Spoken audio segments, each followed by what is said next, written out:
নমস্কার, আর কে real story হাবে সবাইকে স্বাগত। মৌমিতাদি, আজ বলবো মৌমিতাদির গল্প।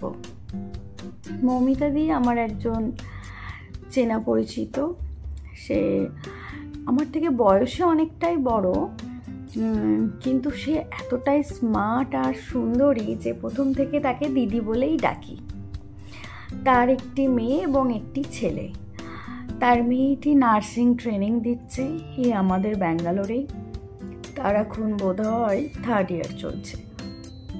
আর তার একটি ছেলে আছে যে ক্লাস 9-এ পড়ে। তো তার গল্পটা হচ্ছে এরকম, সে কলকাতায় থাকে। কলকাতায় তার শাশুড়ি মা আছে, তার হাজব্যান্ড আছে, তার দেওরের ফ্যামিলি এবং তার ছেলে। তো তার হাজব্যান্ড হচ্ছে একজন ইঞ্জিনিয়ার, সিভিল ইঞ্জিনিয়ার, ভালো, ফিনান্সিয়াল অবস্থাও খুব ভালো। কিন্তু আর সেও একটি প্রাইভেট স্কুলের টিচার। সে যে স্যালারি পায় সেটা তার ছেলে মেয়ের আজ এটা লাগবে, কাল ওটা লাগবে, এসবেতেই চলে যায়। প্রাইভেট স্কুল যেটাতে সে করে, স্কুলটি খুব ছোট, তাই তার স্যালারি সেরকম বেশি কিছু না। বলতে গেলে সে তার হাজব্যান্ডের ওপরই ডিপেন্ডেন্ট। কিন্তু সে তো তার স্ত্রী, তার হাজব্যান্ডের ওপর ডিপেন্ডেন্ট হবেই, স্বাভাবিক ব্যাপার। সে যদি হোম মেকারও হতো, তার শাশুড়ি মাও তার হাজব্যান্ডের ওপর ডিপেন্ডেন্ট, অবশ্যই সেটা হবেই। বয়স হয়েছে, মাকে দেখবেই। কিন্তু এখনো পর্যন্ত তার দেওর, যার বিয়ে হয়ে গেছে, যার একটা 2 বছরের বাচ্চা আছে, তার সমস্ত খরচ তার হাজব্যান্ডকে চালাতে হয়। সে দেওর একটা কাজ করে, সামান্য ছোটোখাটো একটা কাজ করে, কিন্তু সেই কাজটাতেও সে রেগুলার যায় না। তার একটু ড্রিঙ্কস করারও স্বভাব আছে। যাই হোক, কাজের দিকে বা তার ফ্যামিলির দিকে তার সেভাবে কোনো নজর নেই। ভাবে দাদা তো দিচ্ছে, দাদা তো করছে, হয়ে যাচ্ছে, এরকম একটা ভাবগতি। আর এদিকে তার একটা ননদও আছে, যার বিয়ে হয়ে গেছে, সে শ্বশুরবাড়িতেই থাকে। সেই ননদ MA পর্যন্ত পড়াশোনা করেছে। এখন তার দাদার কাছে বায়না যে তাকে B.Ed করাতে হবে। কিন্তু চিন্তা করুন, তার বিয়ে হয়ে গেছে, তার দাদা কেন B.Ed করাবে? সে B.Ed করতেই পারে, তার হাজব্যান্ড তাকে B.Ed করার খরচ করবে, B.Ed করাবে। দাদা কেন করবে? দাদার তো এত দায়িত্ব আছে, এত খরচ আছে। কিন্তু না, দাদা করাবে। দাদা কিছুতে না বলতে পারে না, ভাই বোনের কোনো কিছুতে।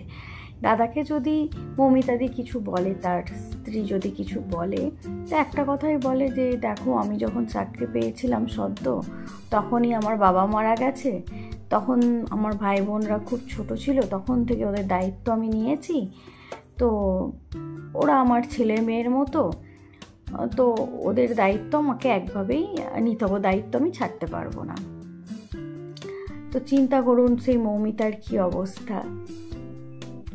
ঠিক আছে, ছেলে মেয়ের মতো তুমি এতদিন করেছো, ছোট থেকে তাদের মানুষ করেছো, সবাইকে নিজের নিজের জায়গায় পৌঁছে দিয়েছো।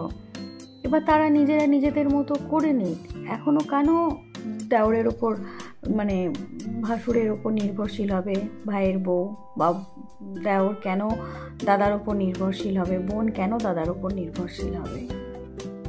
হ্যাঁ, যতটা করার, আপদ বিপদ যতটা করার অবশ্যই দাদা করবে, কিন্তু এতটা, যেখানে দেওরের পুরো সংসারটাই চলে তার হাজব্যান্ডের টাকায়।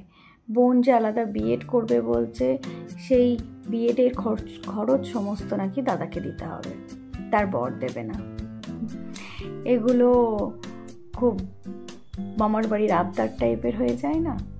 তো এখন মৌমিতার কি করা উচিত? মৌমিতা ওর হাজব্যান্ডকে অনেক বোঝায় যে আমাদের তো একটা আলাদা পার্সোনাল সংসার আছে, আমাদের দিকটাও তো দেখতে হবে, ভাবতে হবে।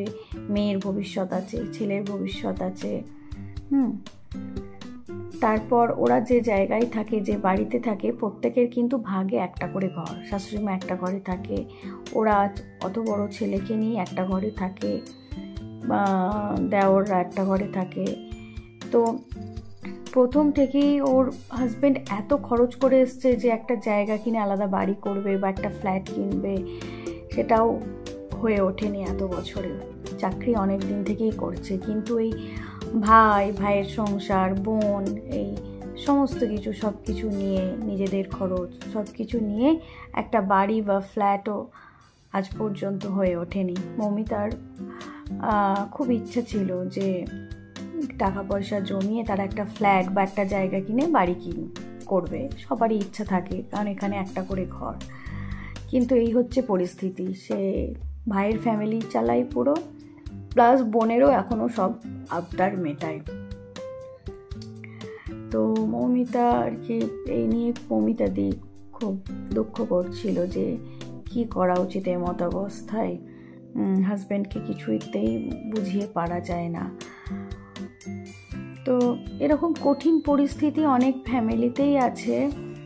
এরকম মানে যে দিতে থাকে তো জিততেই থাকে, যে দায়িত্ব কর্তব্য নিতে থাকে তো নিতেই থাকে, তার উপরই দায়িত্ব কর্তব্য সবসময় চলে আসে। অপোজিটের মানুষগুলো মানে সুবিধা নিতে নিতে সব কিছু পেতে পেতে এমন হয়ে যায় যে তারা 100% নির্ভরশীল হয়ে যায়। তারা তার দিকটা ভাবে না, যে ভাবে শুধু তার তো রোজগার আছে, দাদার তো রোজগার আছে, ঠিক আছে দাদার খরচ করলে কোনো অসুবিধা নেই, দাদা অনায়াসই সব কিছু করে ফেলতে পারবে। কিন্তু সেটা নয়, তার ভিতরেও যে এইসব নানান রকমের কষ্ট থাকে, অনেক কিছু আশা থাকে, স্বপ্ন থাকে, যেটা ওই এত দায়িত্ব কর্তব্য পালনের মধ্যে নিজেদের স্বপ্ন, নিজেদের আশাগুলো পুরো কিন্তু চাপা পড়ে যায়, এবং নিজেদের হাজব্যান্ড ওয়াইফের মধ্যে কিন্তু ফালতু একটা ঝামেলা হয়। তাই যারা এইসব ভাই বোনেরা আছে, যারা শুধু সুবিধাবাদী, শুধু স্বার্থপর, স্বার্থপরভাবে সবসময় সুবিধা নিতে থাকে, তাদের একটু নিজেদের ভাবা উচিত। তারা নিজেদের যেমন রোজগার সেইভাবে চলা উচিত।